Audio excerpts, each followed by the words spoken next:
Ito na yung update ng CB1 na red.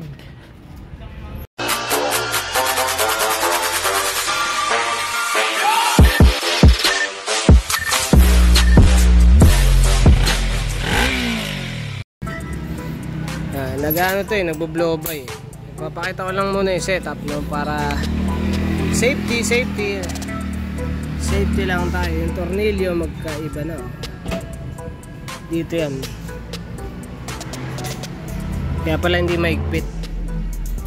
Pakita ko lang yung itsura niya no. Para meron tayong nakailaw po pala. Meron tayong reference sa mga itsura, mga tornilyo. Carb lang yung nasikaso ko dito Tapos yung pinandar, ayun, nag-blow by. Makikita naman na yun na siya bagong rebuild. Kasi may mga sealant.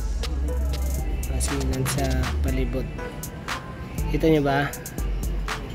Yan. Ang ganda na ng camera ko, no? Ay, naka 0.5. Yan.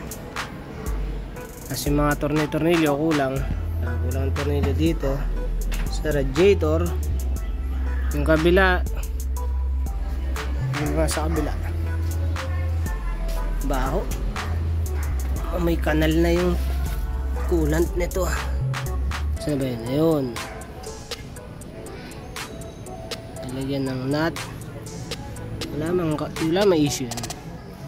Yan, may sealant Ganda mag-focus naman itong camera ko na to Ganda. Ito naman electrical niya yung sa fan o rod fan. Walang sakit yata ito. Naka-tape. Ayusin na lang yan. Tapos ito hindi ko alam kung ano to. At may wire dito. Yun, dito dinaan. Sige na lang yan. Natin kung anong magagawa dyan sa mga yan. Starter.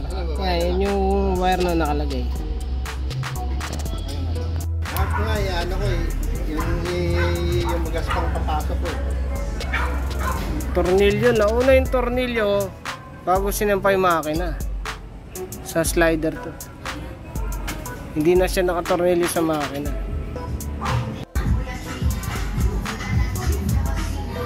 Linaw, no? Nasa kanal, no? Sa kanal na putik.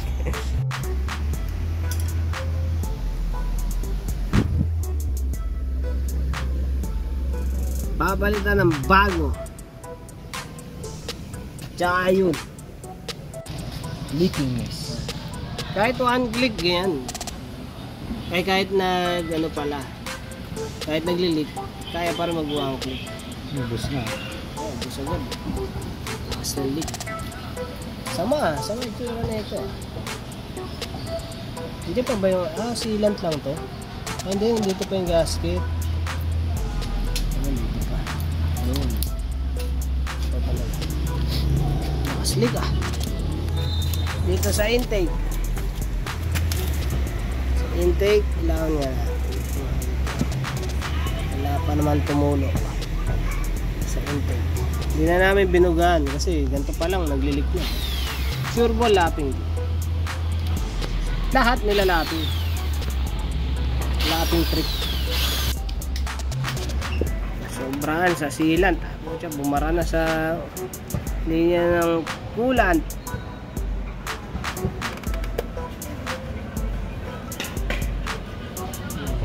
Yan. Sige. Sealant pa nga. So ito yung nakuha kong black, tapos pinamachine ko na. Yan. Yung machine ko ay PDM. Tapos pwede na itong pinturahan. Hindi na na-check yung ano. Wala kasi silang pang test ng yung hydro test para ma-check yung bawat cylinder kung may leak. Pinasilip ko lang. Mukhang okay naman daw. Mukha. Kasi nga walang pang test. Yun yung gagawin ko ngayon. Gagawa ng pang test.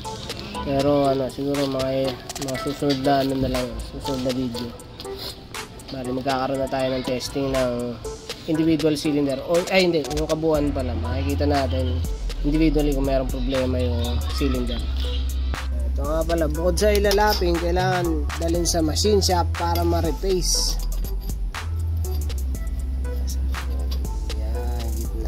Yan, gitna.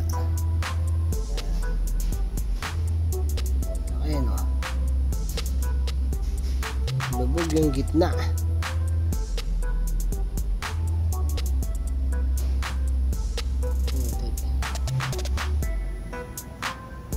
Ayan, dali sa machine shop. Tapos may mga issue pang ganito.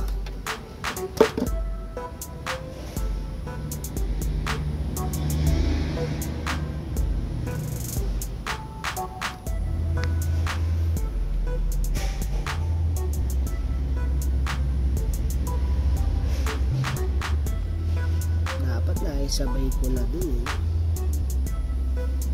Pakita ko lang yung pagkaka-replace.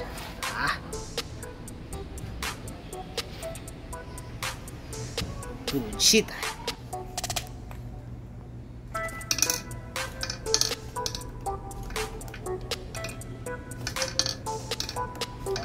Good shit Moto ko na mag-video. Parang may issue yan. Anong issue nito? Stem. Ay puta, krog. Ngayon ko lang nakita pagkatapos ko ng isang Nakot. Basag. Bay, sumara naman siya dun banda sa taas, ano? Saan banda to? intake 4. Wala issue, ano na yun. Ay, bago piston na yun. Isa lang? Oo, sa intake, ito lang. Tapos wala Itong na. exhaust, hindi ko pa na ano.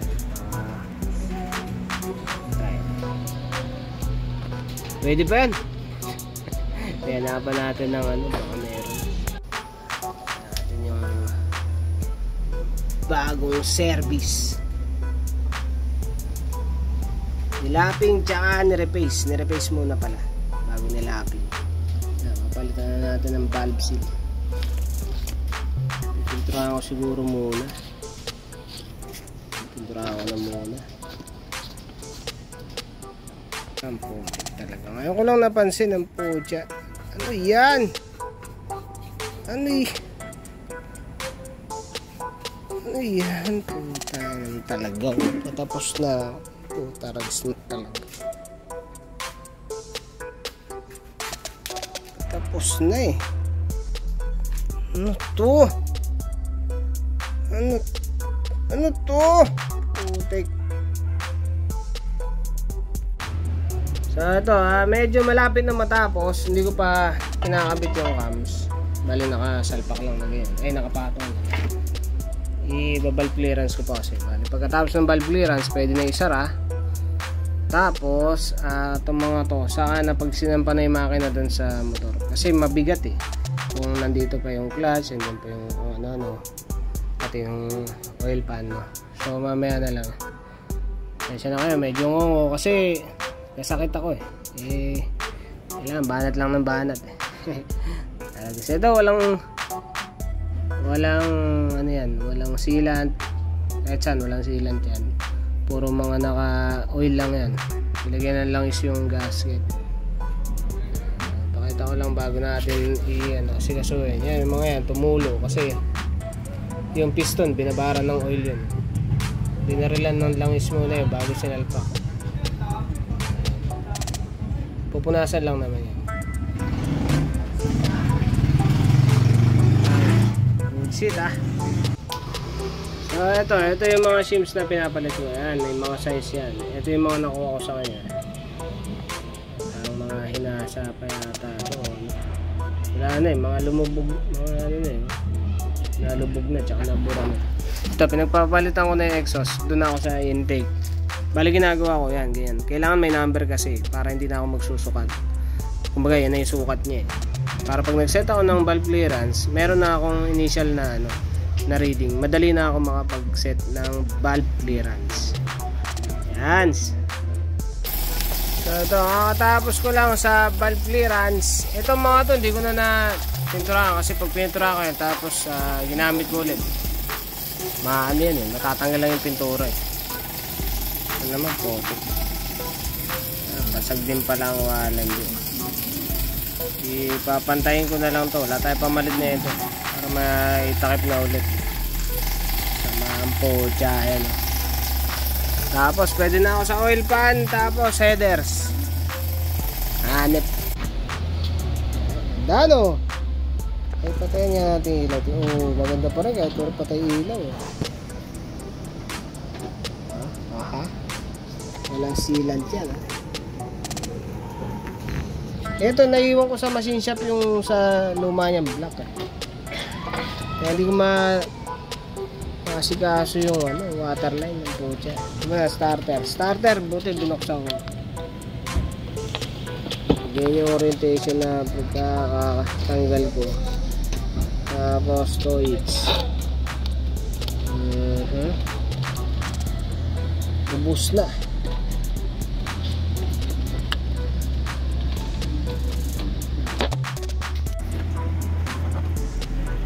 Ubus na yung plastic tsaka yung carbon. So dito na punto.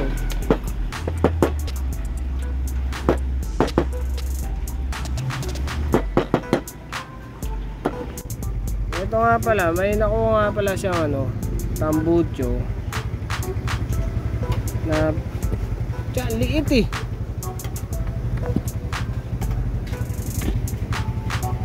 Ang liit na ito.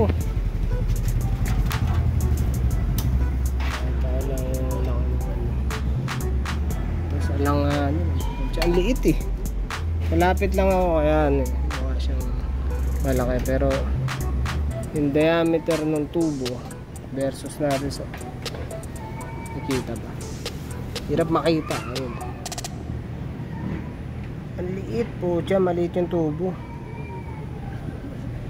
Hanip. Nakalimutan kong videoan.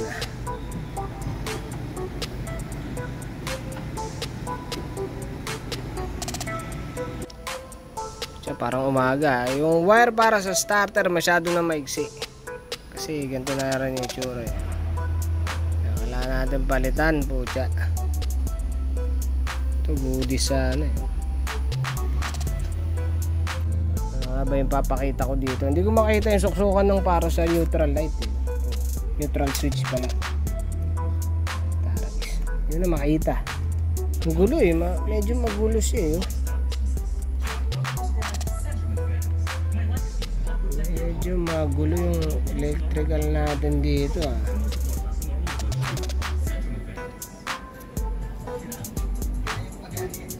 Kaya testing ko na lang yung starter ganito.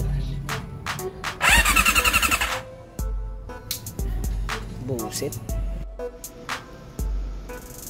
So ito na nga, patapos na kaso medyo marami pa rin challenges ang pucha. Yung mga mountings na itong radiator hindi nagtama, walang walang maayos na mounting ang putik. Hindi ko alam kung original niya to eh. Sama na rin na itsura eh. Tapos sa baba yung nangyari din ay sa kabila sa may pump. Okay na yung sa may pump. Waterline na lang ako eh. Okay na ako dito eh. Stainless na rin yung tornilyo. Medyo nag-alikabok lang kasi medyo matagal lang nakatenga rin. Tapos na eh. Kaso nakatenga eh. Ano lang kasi yung waterline medyo mahirap. Ang daming not easy. Pakita ko lang yung setup.